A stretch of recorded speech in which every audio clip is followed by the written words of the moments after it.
Franchement, je vais te dire un truc. On n'arrête pas de nous parler de tolérance, mais quand on voit ce qui se passe, t'as l'impression que c'est que d'un seul côté. C'est toujours pareil. Les caricatures, les moqueries, les églises qu'on vandalise. Non mais on le voit. Il y a pas longtemps, on l'a vu.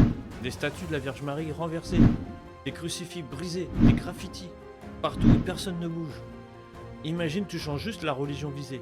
Et là, tout le monde hurle au scandale. Là c'est pas normal. Deux poids, deux mesures, encore une fois. Il y a eu un rassemblement à Paris contre la christianophobie. Et honnêtement, on peut voir le ras-le-bol parmi les jeunes qui osent parler. Parce que si on regarde bien, les chrétiens d'habitude, ils disent rien. Rien du tout. Ils prient, ils pardonnent, mais à force de tendre l'autre joue, t'as des gens qui se croient tout permis.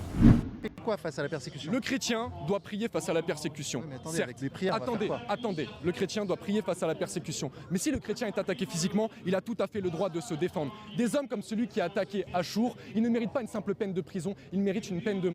Parce que ce qu'il a fait, c'est immonde. Il a attaqué un homme handicapé qui était sur un fauteuil roulant. Il l'a égorgé. Il en a marre. L'amour est certes une chose que nous devons prêcher en tant que chrétiens. Je ne dis pas le contraire.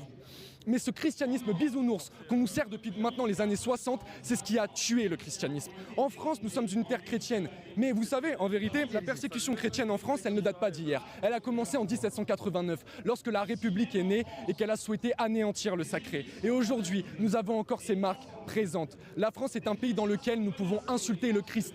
La France est la fille aînée de l'Église à l'origine. La France n'est pas un pays de chrétiens faibles. La France est un pays de chrétiens enracinés. Et si quelqu'un nie ça, il n'a jamais ouvert un livre d'histoire. Imaginez bien, imaginez si c'est une autre communauté qui parle. Ça ferait la une des journaux, des plateaux télé qui feraient le buzz partout, des hashtags partout. D'un côté, est-ce qu'on peut vraiment lui donner tort? Est-ce que la République fait quelque chose? Est-ce que la République parle de tout ça, de tout ce qu'on voit?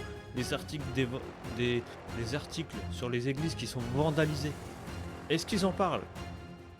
Et franchement, le silence pour moi, le respect, c'est pas à la carte. C'est pas que dans un sens.